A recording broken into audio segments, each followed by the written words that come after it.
So we are recording, and I think we'll get started now. So I am thrilled to be joined today by Kagan Mustafa from Zod Media Group, and Khan is here to provide a webinar on websites. We're going to cover a lot of ground today. I know we have some people logged in live with us, and we also have many who will be viewing this webinar after the fact. So our hope through this social enterprise series is to be really building a library of resources for folks in the social innovation and enterprise world, and to also help create some of the collaboration that we've heard from you is necessary and needed as you go about your work. So welcome today. I am thrilled to be joined by Khan. And as I've mentioned, we're going to make this as interactive as possible. So those of you who are logging in live, please type any questions or comments you have and any dialogue in the chat space. And we'll look forward to being in conversation with one another. So, Con, I'm going to turn it over to you. Welcome. Hey, thanks everyone. Really appreciate being invited here. Really excited to be part of this group as well. My name is Kagan Mustafa. I've been in the web and internet business for quite some time. I'm an international speaker, and I talk a lot on websites, internet marketing, search engines, as well as what we specialize in, and that's human eye mapping. So we watch where the eyes go on the page, and we want to find out what makes you different from all your other competitors or the people that are around you, and try and highlight that. So in the first 3 to 4 seconds, people are going to see why you're different. So we are going to have a little bit of a test with that as well. On the chat bar on the side, we want you to jump in on the chat and include that information. So we'll start with the first slide. So what we're going to be talking today is really getting into the purpose of the website, identifying things like your target market, mentioning about what makes you different, the basics of design, content, talking a little about that, the different platforms. I have a hosting slide in there, and then we'll get into the fundraising tools. There is quite a bit of information here that we're going to be touching on. So let's get going. So the first part is when we're actually designing a site or building a site, we really want to identify who our target market is.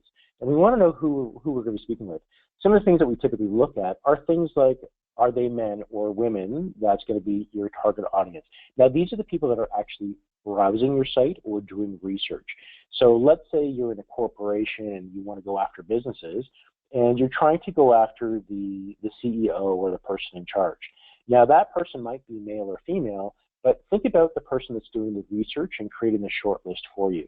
They're the target market that you initially want to identify with as they're researching and trying to find identifiable companies. So we're going to talk about the difference between men and women, how they typically look, and it's the psychological side of things. We're going to get into age bracket and income bracket that we want to touch on. So let's look at the first piece. As we look at that, so men are typically instructional. We like to know, how do you do it? Is it 1, 2, 3? Just tell me what to do. I don't want to think too much. Just spell it out for me.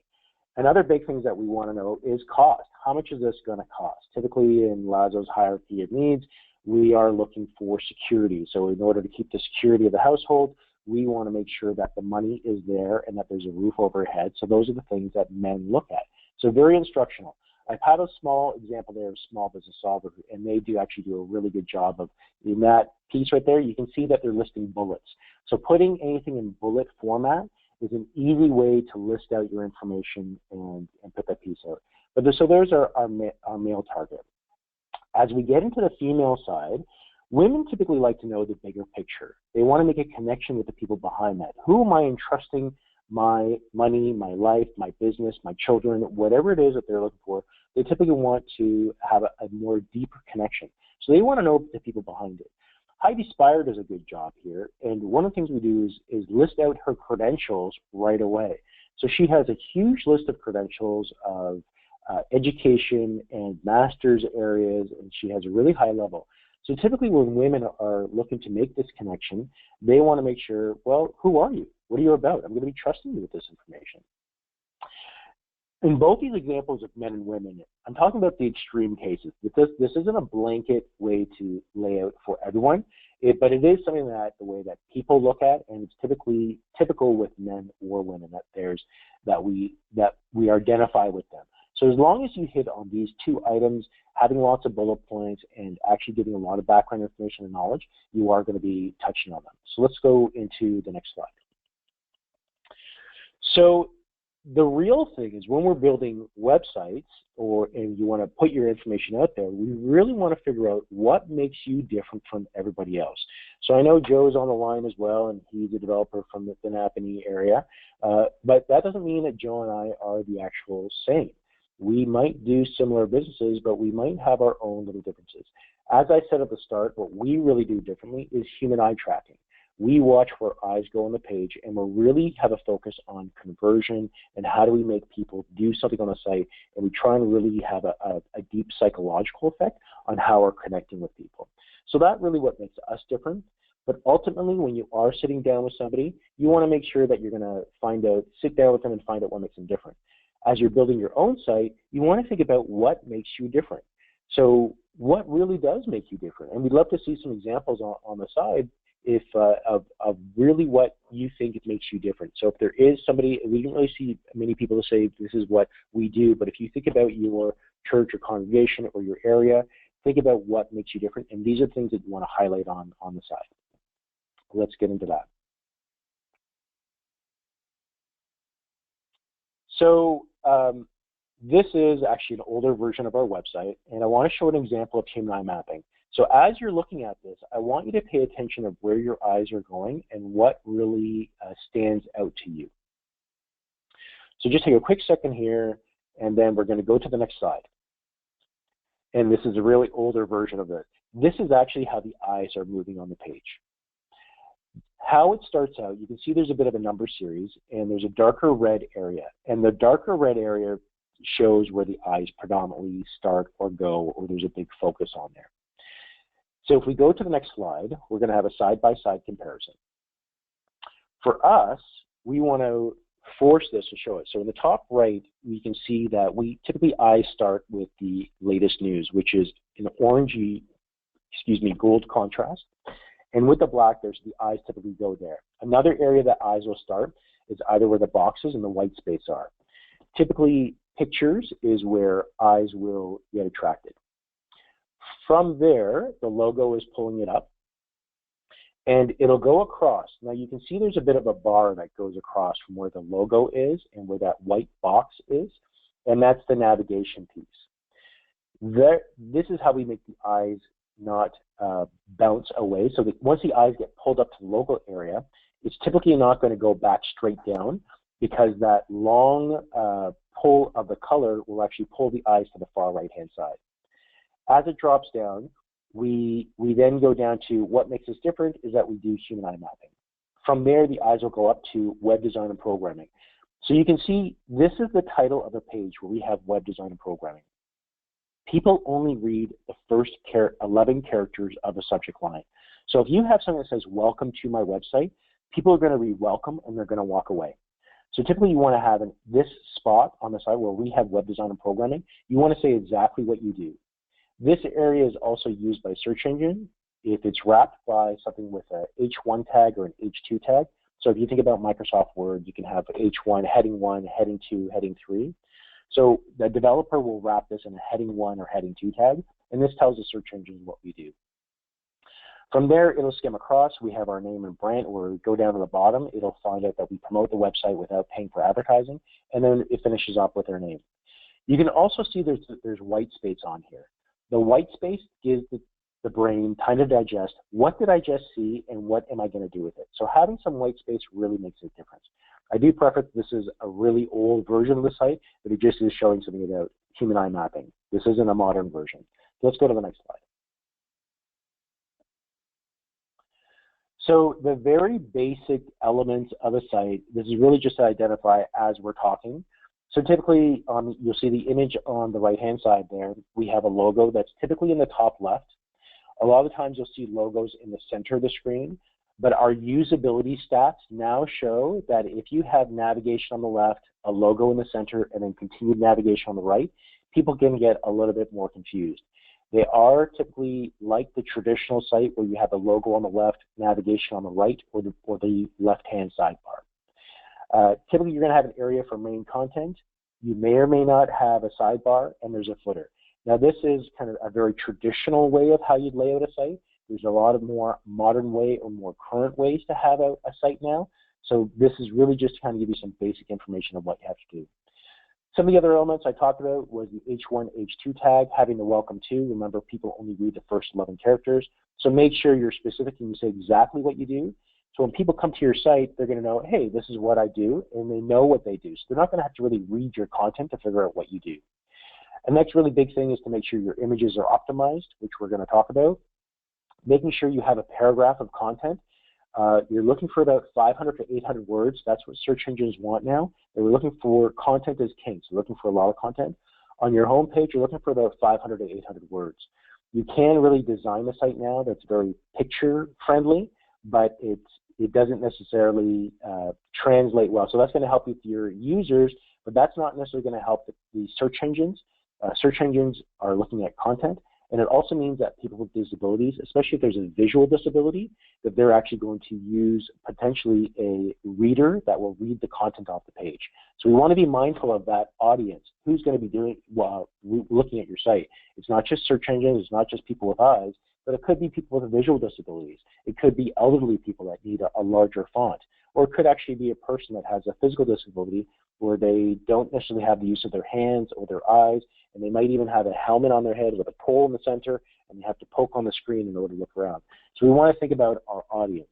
As a side note, people with disabilities, there's 12.5% of our population, internet user population, that actually has some form of disability. Whether it's mild or severe, it's still quite a bit of a number. Lastly is making sure that you have a call to action. So there's no sense in having a website or driving traffic to your website if it's not actually converting people or doing something. So think about having a call to action, contact information, or something that's going to share your have a way that people can connect with you on there. Let's go to the next slide.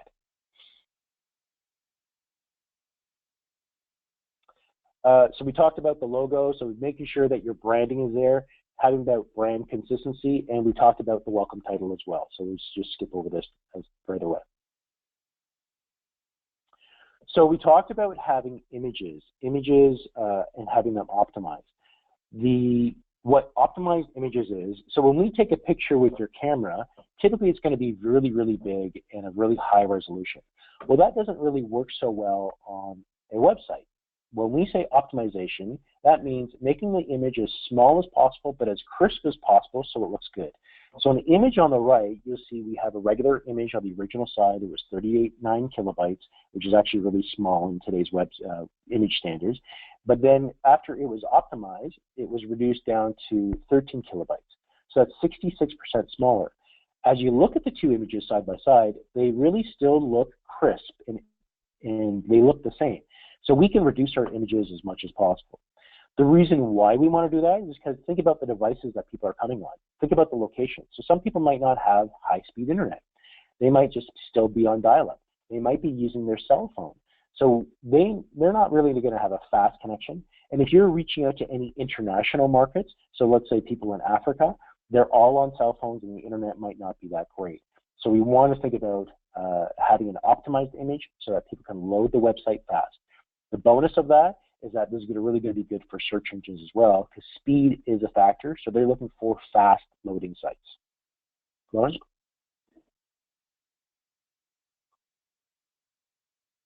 One of the other basic elements is definitely having a call to action on the site. So when people come to your site, you want to have some basic information as they're going to look. You want to give them a reason. You don't necessarily have to have, the home page is probably the most important page to have in a site. In this example, we're just showing that here's 3 areas of the multiple services that someone might look at. People like the graphical icons that come along with it because they can kind of associate with what they're doing, and having a small bit of information or at least a subject line or title under each one. Follow that up with some way for people to contact you. So if you see in the top header of the site, in the top left, there's a phone number, there's an email, so that people can quickly get a hold of you. Another great thing is that where the phone number is, on mobile devices, you can make it clickable so that when people click it, it's automatically going to populate the cell phone and people will be able to call you right away. So make sure you have a good call to action or show information that who you are is right away. Con, can I just interrupt for a moment, Lauren here? Just back to the Mhm. optimizing of the photos. The image that you had was for a page web photo resizer, something like that. A free site is a Yes. good place to go to do that. Yeah, absolutely. Sorry. So I'm glad you said that. So that website is a free online site. So you might not have professional tools like Joe and Napanini. You're probably going to have something like Adobe PS Photoshop, but not everyone's going to have those professional tools. So that site, Web Resizer, is a great URL that you can. It's free to upload your images. It'll optimize it for you, and it'll download it for you. So the link is, let's type that out. I believe it is webresizer.com. So just do a search for Web Resizer and we'll have that loaded for you. But free URL, definitely something to use. Thanks, Awesome. Lauren. Thank you. So we'll go back social media. So social media basics, that's really is the, it's one of the great ways to actually have promotion. It doesn't necessarily matter which platform you're on. It really comes down to having great content. But they do say if you are going to be on any social media platform, it's still going to be Facebook. They still hold the #1 position for engagement and reach out there. Even if you think about your target audience, so typically Facebook is usually for a bit of an older audience now. It's no longer for kids and it's no longer um, for people in college years. They're typically in that 40 plus range, but it still has the greatest engagement and they still have the largest population out there. Another great one is Instagram. Instagram has an 80% engagement with female-based people. The younger audience is Snapchat, but I would say avoid that because even in promoting and marketing on that, it's a very private platform and people don't want to be advertised or spoken to in that way. And it really hits that younger crowd. But ultimately, Facebook is one that you want to have. Instagram is very basic. LinkedIn is really good for business-to-business engagement, but at the same time, it's not really meant for advertising. You want to use it for when you have your connections, you actually want to make a personal connection out to a LinkedIn follower and just connect out with them, and that is good business. In terms of the content that you want to share, it really is king. It's king for your website, king or queen. It's still the best for your website.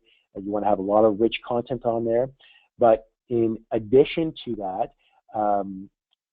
in terms of the social media, you want to promote about or share about 75% of other people's information and links.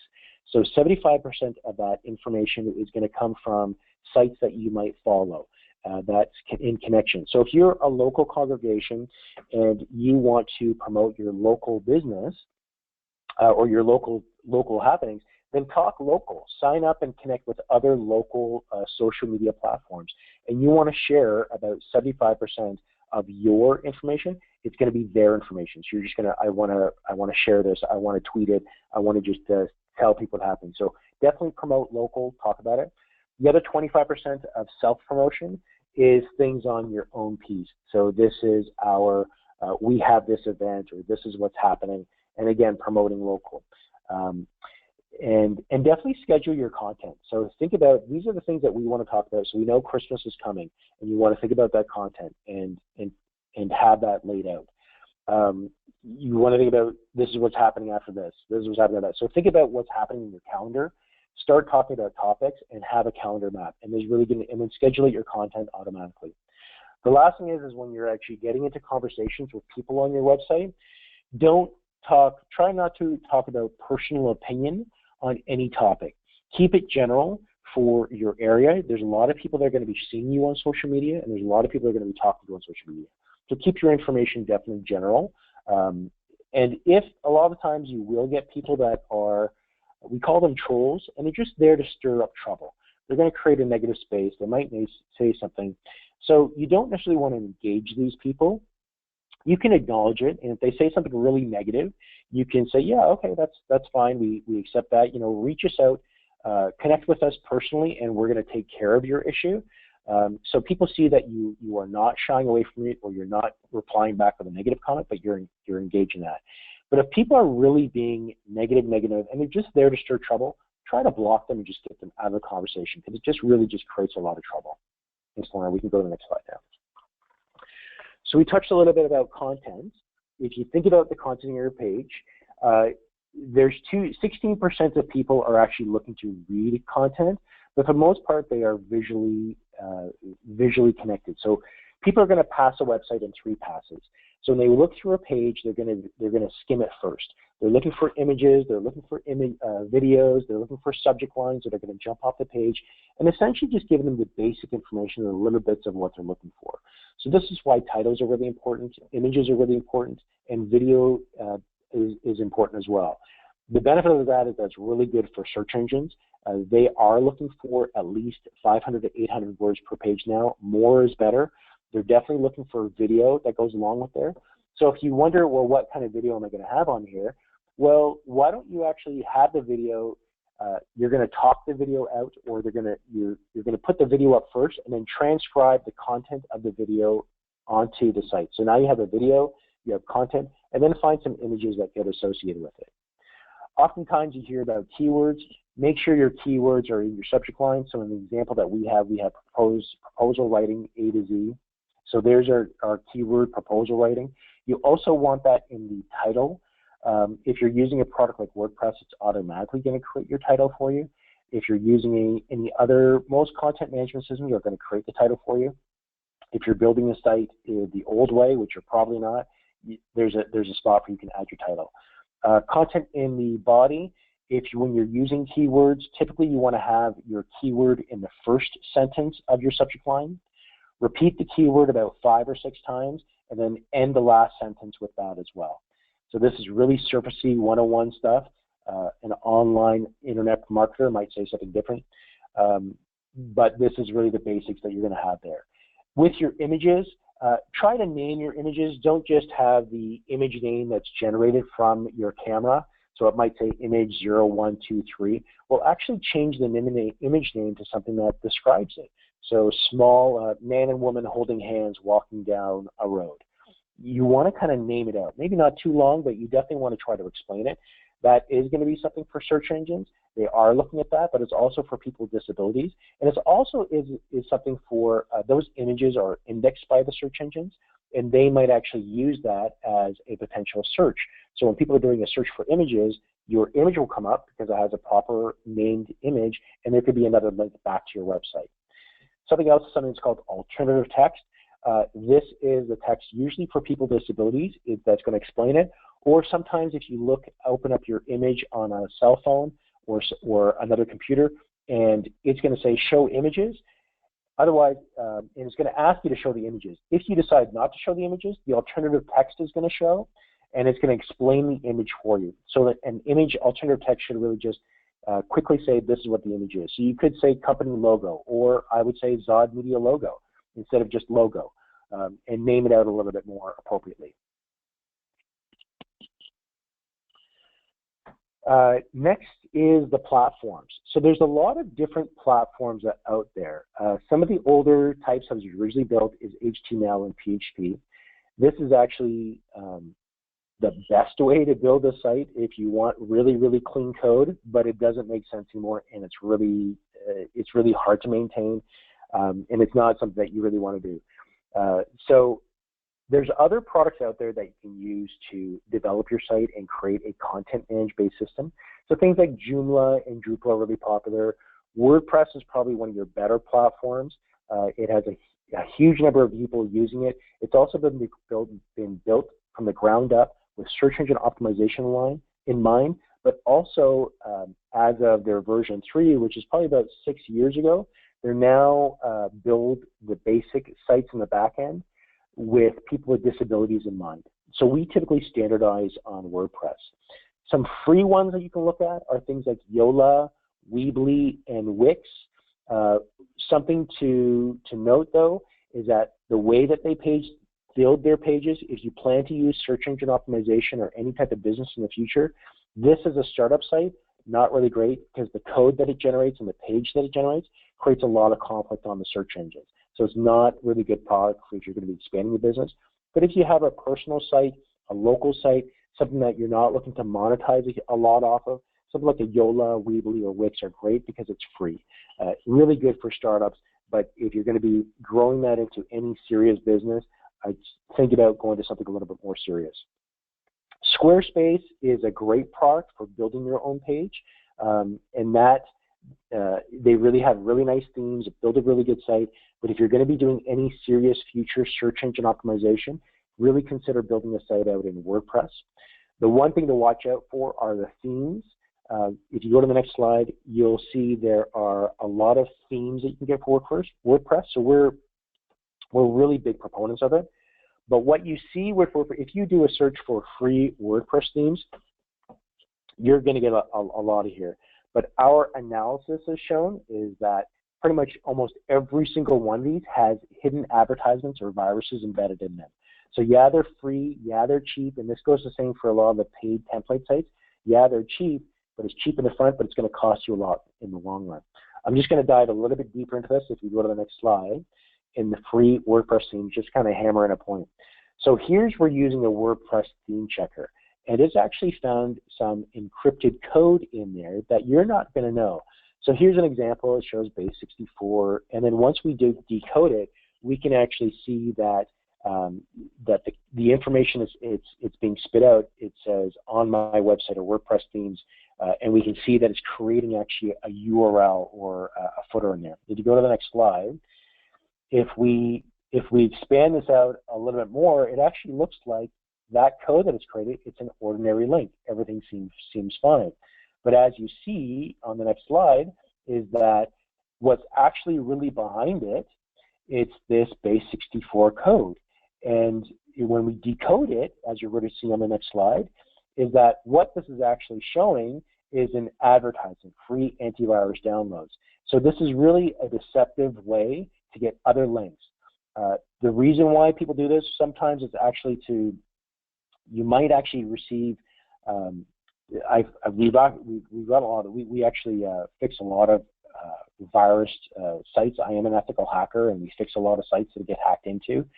But what we're finding now is that because people are using these free themes and they're seeing something like this or they're clicking on it, it's actually changing their browser. So when they open up their browser, it's going to say, we are Apple or we are Microsoft and there is a problem with your computer. Give us a call. You call the number, they act as their Microsoft or Apple, and then you pay them $300 US, and they go into your computer and start fixing things. Well, this is actually a hacker that's kind of come into your site. You've paid them, and they'll either leave malicious viruses behind your computer, but for the most part, it's just a really deceptive marketing ploy to get you to buy them and have them do things on your computer. So watch out for free, definitely. Lauren? Awesome. So Definitely watch out for free stuff. how would Pardon me? how would someone like me who's not an expert on this kind of stuff know the different, like, without kind of this back decoding end of things? I mean, is the blanket advice just watch out for free, or are there tips to avoid this kind of thing? There's definitely some other tips. So using some that's actually a proper web developer that might be able to educate you is this. So there's a lot of sites out there that you can get free. I just say avoid the free. There's a lot of paid sites as well. Things like Theme Forest or Template Monster that you can buy your themes, but also they come with warnings as well, in the sense that those themes are cheap to set up, but the one way to keep your site safe is to keep everything upgraded. Those cheaper themes on like a theme forest, you can buy a theme for $60, $60, and you can have a WordPress theme there. But they'll also include a lot of extra plugins in there, and those plugins should be upgraded. The issue with something like a theme forest is you manually have to extract the plugin from the theme and then install it. Whereas you could buy a license for it and have it automatically updated. So I know it's a little bit confusing on how it's said there, but when you have something like a WordPress theme, there's the WordPress engine, which is the core.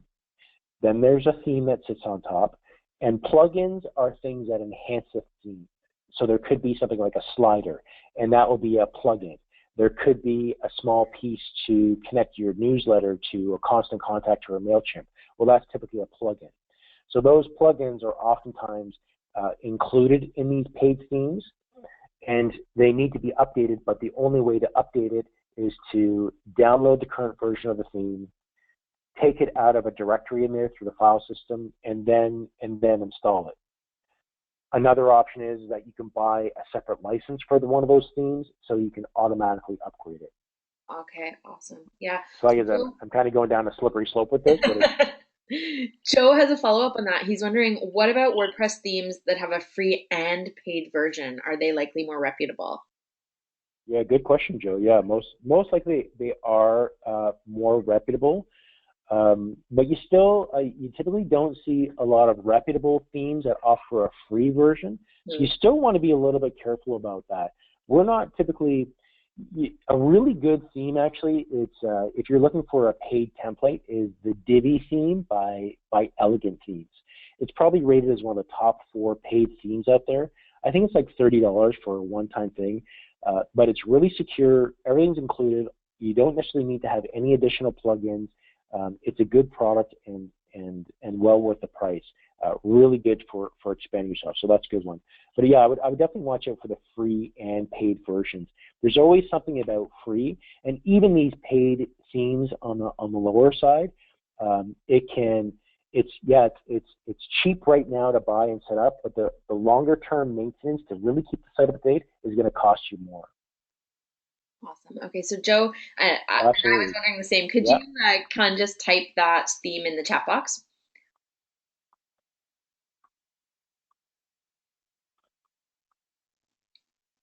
Okay, awesome. So look for the Divi theme, D-I-V-I, by Elegant Themes. Great products, really, really good. The good thing about that theme, there's another company called Securi, and I'll write that down, Securi.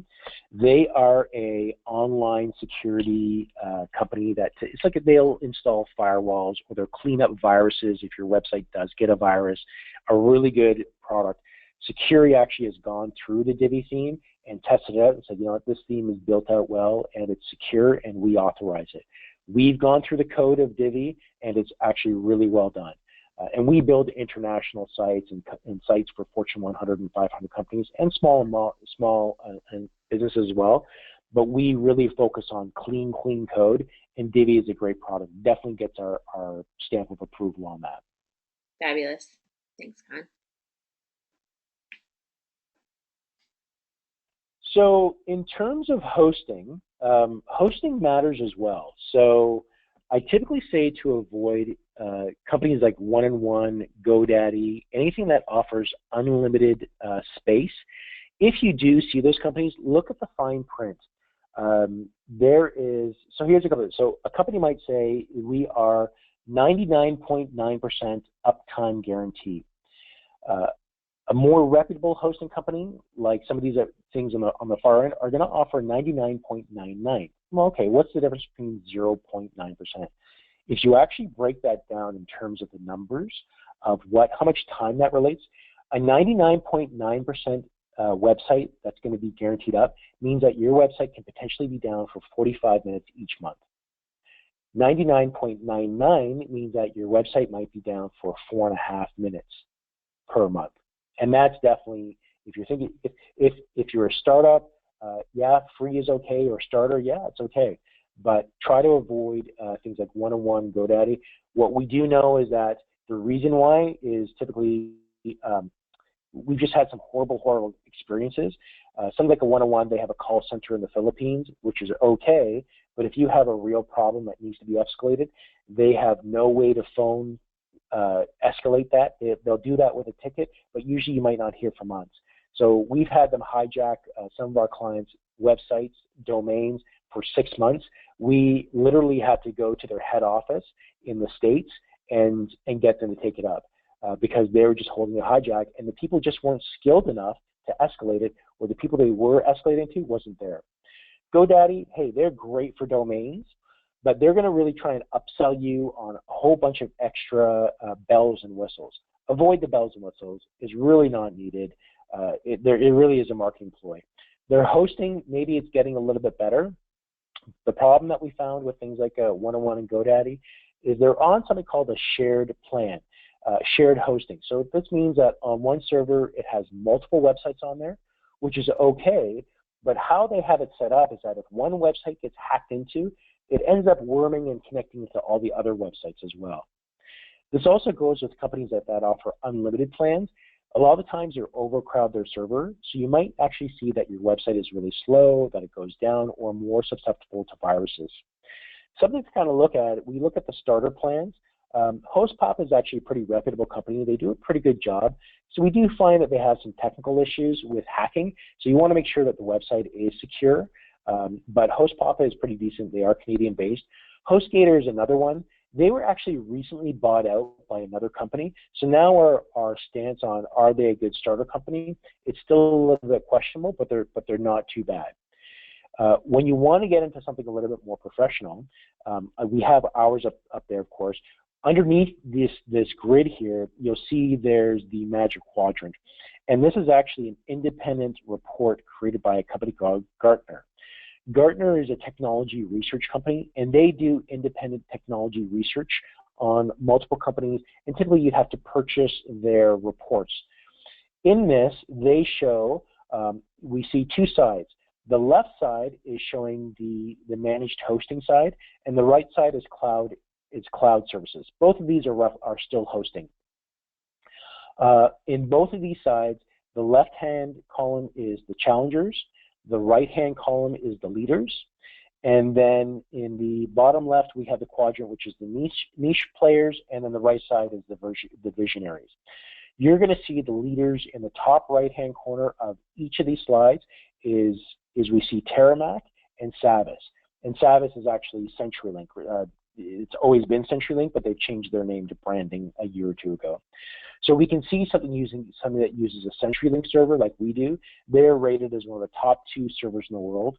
That means they have the largest IP backbone, which essentially means speed, super great security, and a really good product. Another good site is WordPress Engine.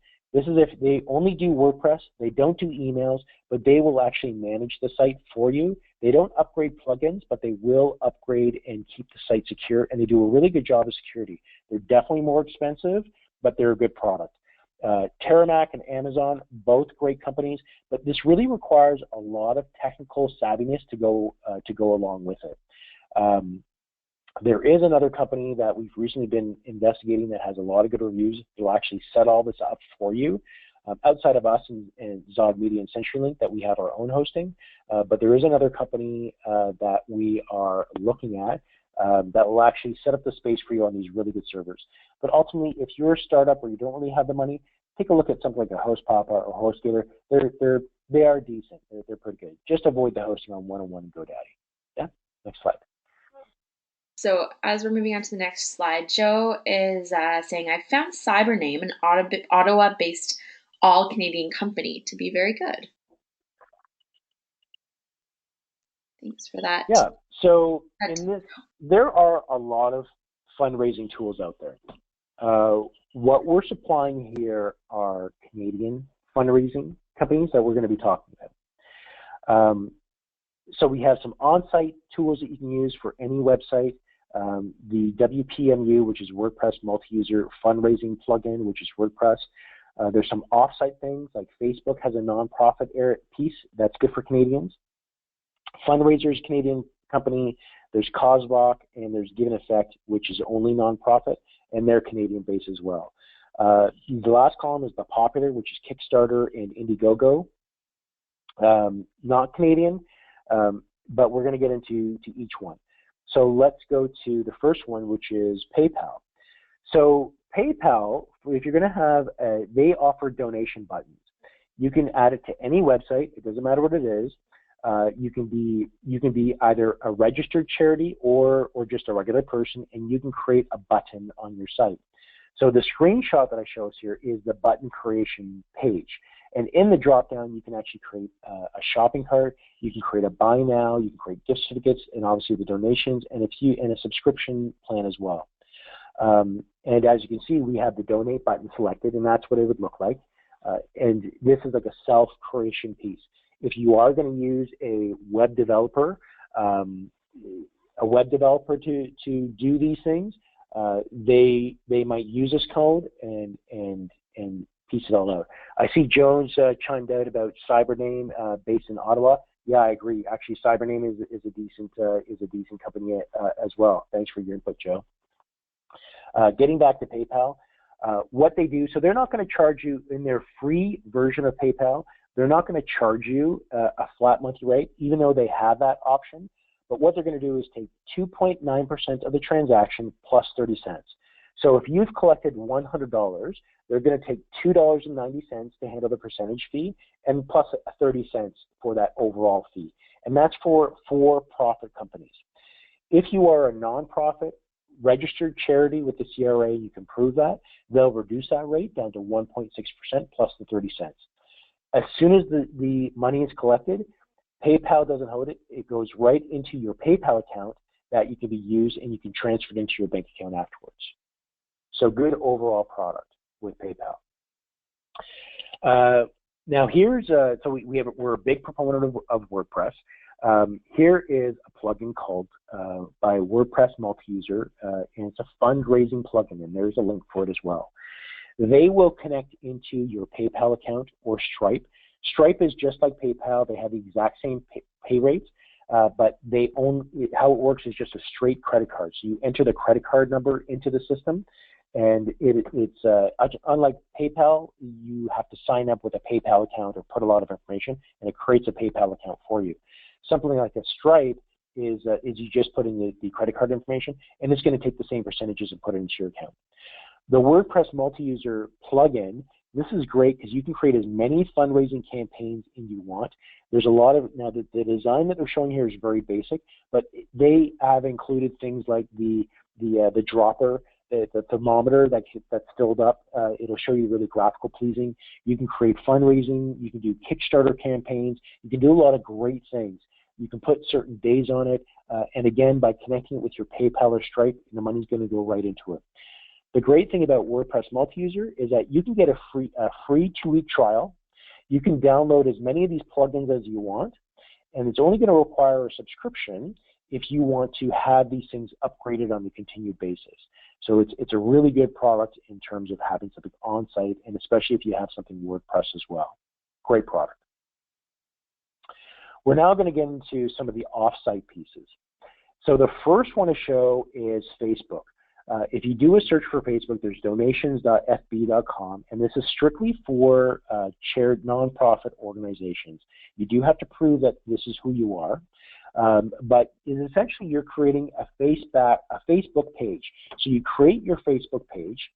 If you're a registered charity, you can add a button onto your site, just like the CanadaHelps.org site is showing here, and you can add a Donate Now button onto the site. And with that, you can collect donations. What Facebook is going to charge you is 5% to cover the fees. 3% goes towards security, and 2% goes towards like the PayPal charges. So 2% is going to go towards the payment gateway. So Facebook, really good for nonprofit. You don't need your own website. You can just create a public page and add a button on there if you can prove yourself that you are a nonprofit organization. But you can definitely also do a Facebook page for yourself for for-profit companies as well, organizations, or if you're not registered. I'll just chime in quickly. You have Canada Helps listed here. We had a webinar a few weeks ago with Paul Nazareth from Canada Helps. So if anyone is interested in learning more about Canada Helps, you can check out our resource library for that. Yeah, we really liked Canada Helps as well. We didn't put it in this slide. We were considering it, but Canada Helps is great, especially if you want to collect money for other charities as well. So great organization, CanadaHelps.org. So the next one that we're going to be talking about is getting into fundraiser.com. It's a free setup for profit and not-profits. Essentially, they're going to create a website for you. Really easy to set up and customize. You can see here's an example of a site that's built. It might not be the most graphically pleasing, but at least on your own, you can create a pretty decent website. There is an option to customize it as well. In terms of collecting the money, they have two options. One is called Keep It All, so you collect all the funds, you get the money right away, or something called All or Nothing. That essentially says, well, here's my campaign. I want to collect so much money for this piece by this date. If you reach your goal, you're going to keep all the money. If you don't, you get nothing, and then they refund all the money back to the people. So this is if you're, let's say you want to collect money, you want to send people overseas, and it's for a family event, but if you don't collect enough money, you definitely won't be able to buy the ticket to get them overseas. Well, this is where the all or nothing comes in, and people might be more willing. In addition to that, they won't actually take the money, so they're actually just going to record all the information, they're going to collect all the information, but they're not actually going to take any money from the people in the all or nothing scenario. Once you reach that goal, then they're going to process all the transactions. So Fundraiser is a great product that you can actually create on your own and build it out. The next one is getting into, let's see, CauseVox. Yeah, CauseVox, again, is designed for nonprofits in mind. They will offer design help and a really good customer support service piece that goes along with it, and they're around 24/7, so you can be worked on at any time. They're mainly for crowdfunding. So you're going to say, this is my project, this is what we want to do, and you want to put your goal. So I want to do this by this date, and you create this information. Little areas to add video. It's going to show you your target and the progress bar that goes along there, and an area to add some content information. They have 3 different options. One is a free forever. They collect a higher percentage on the overall money that's collected. So if you're collecting $100, it's going to be 4.5%. So they're not going to charge you anything. The next step up is a $49 and $129. There's a lot more benefits and bells and whistles that go along with it that you can go ahead and check out at causevox.com. But just know that there is a free option, and it can be used in Canada. So they're one that we've looked at as well. Next, it's giveeffect.com. They're Canadian-based. It's a Toronto-based charity. They've been around, I think, since 2013.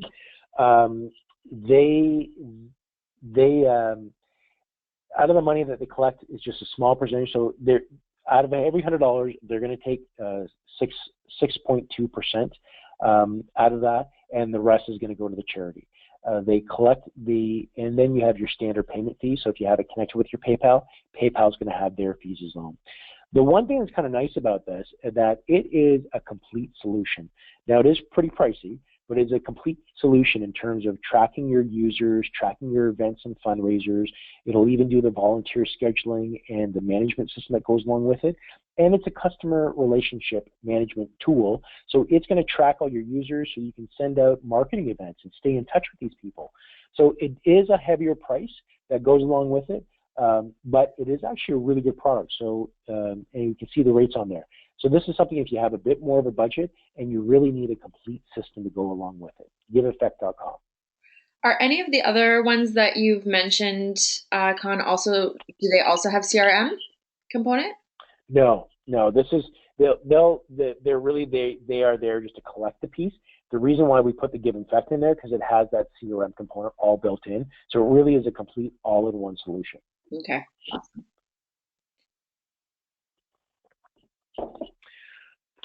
So last part is the popular. I don't necessarily recommend this for any donation or charities. It's not for charities, but I put up these last 2 is because they're known. People know about them. It really is more for media-based or project-based. It is based on a goal, money collected, and they only will collect 5% plus the merchant fees. But it's goal-based, money collected, it's paid out, and it's only when you reach that goal.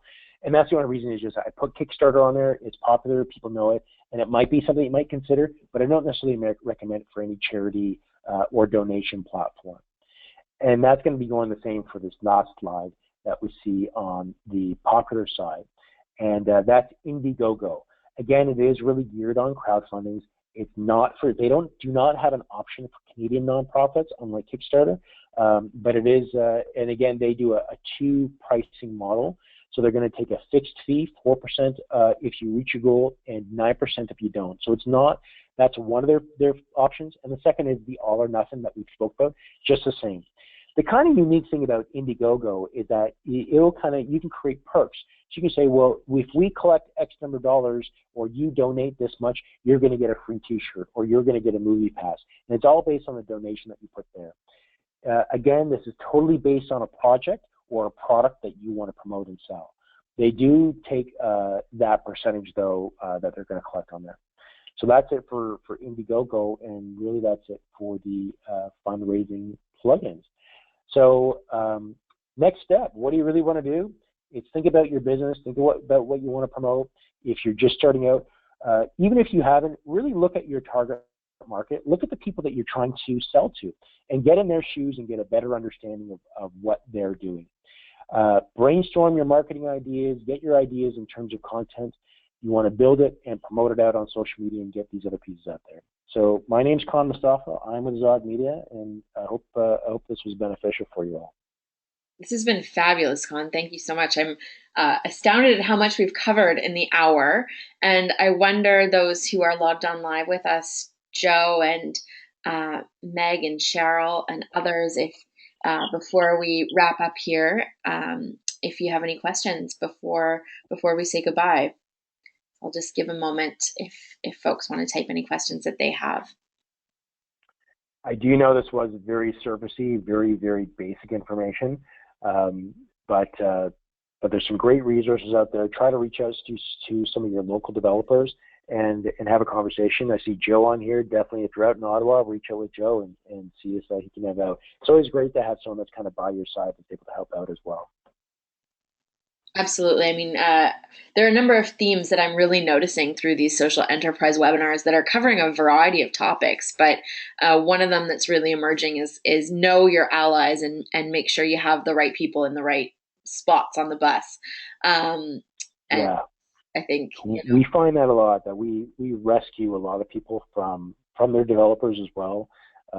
Typically, you really want to avoid cheap or people that don't support you. So what we do suggest, and even with ourselves, is meet with your developer, but meet with a few and sit down and work with the people that you resonate with. It's not about the price.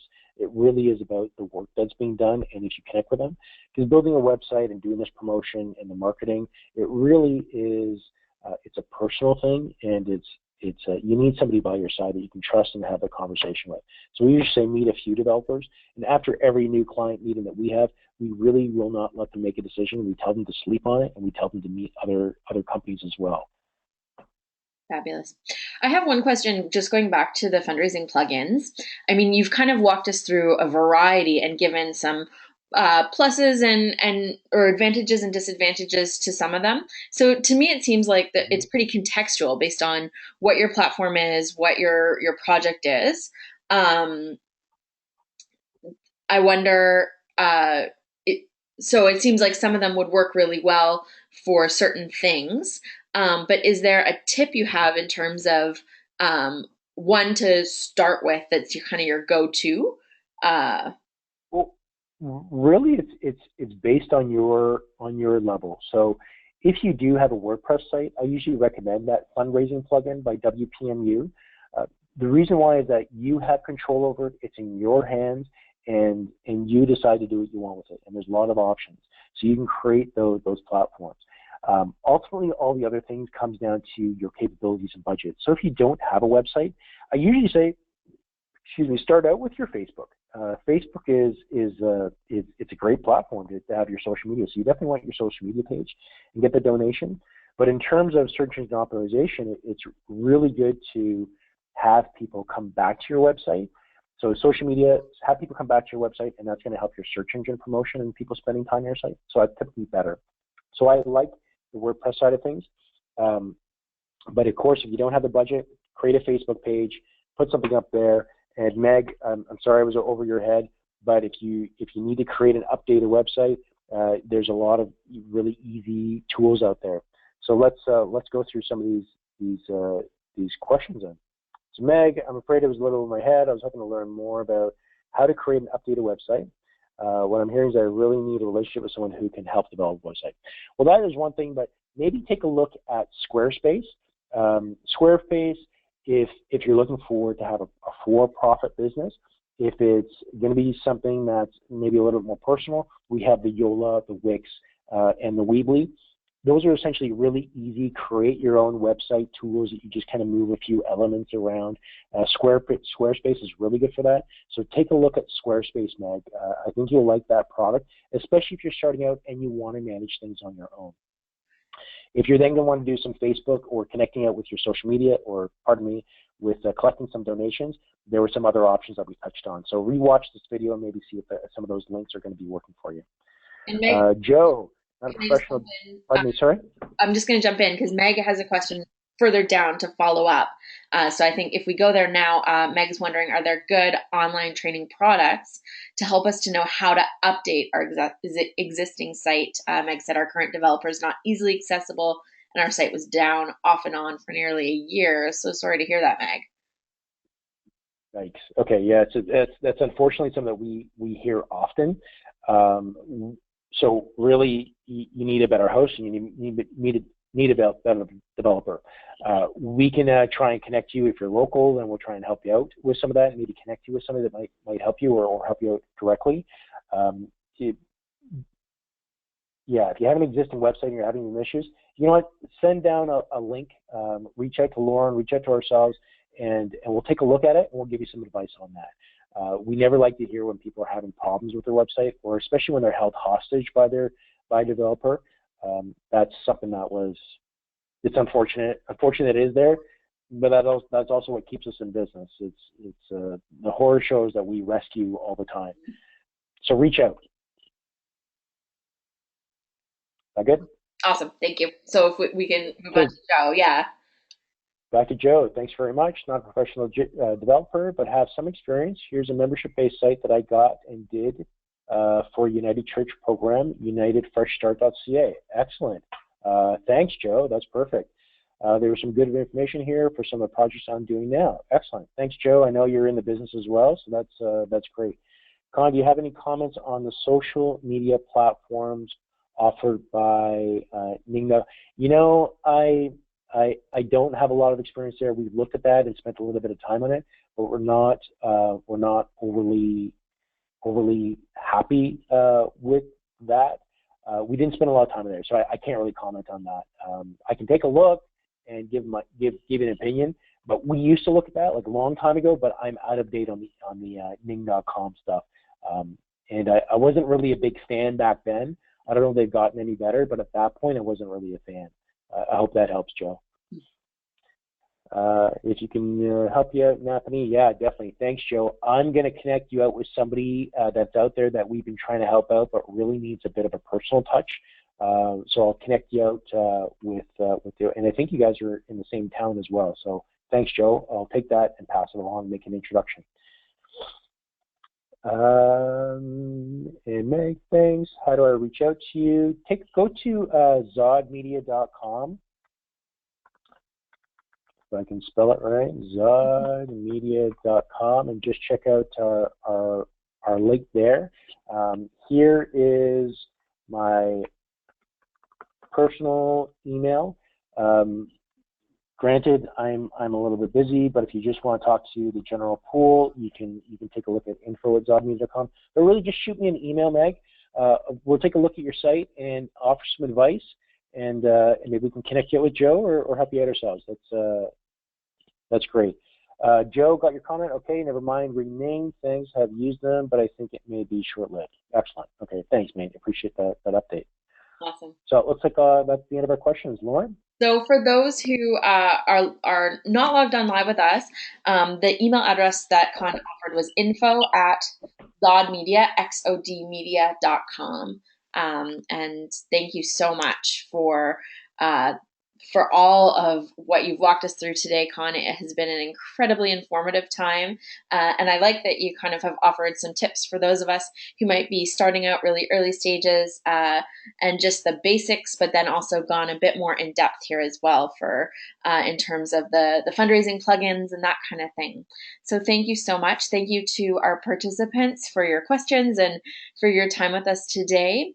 And as I've mentioned, this webinar is has been recorded.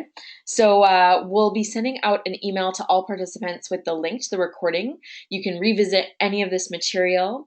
I know it's one that I will definitely be rewatching after the fact to regather some more information. And you can also share the webinar with anyone else who you think might be interested. We're compiling a YouTube playlist with all of the webinars and really building a library. So please check that out and pass any information along to those with whom you're working or who are doing similar things who might be interested. So thank you so much to UConn for taking the time to be with us today, for sharing your expertise and really your passion and energy for this material. It is definitely contagious, and just offering great gratitude for the time you spent with us today. Thanks so much, and take care, everyone. That's great. Thanks, everyone. Thanks, everyone, to that jumped in as well. It was really great chatting with you. Talk to you soon. Bye. Bye bye.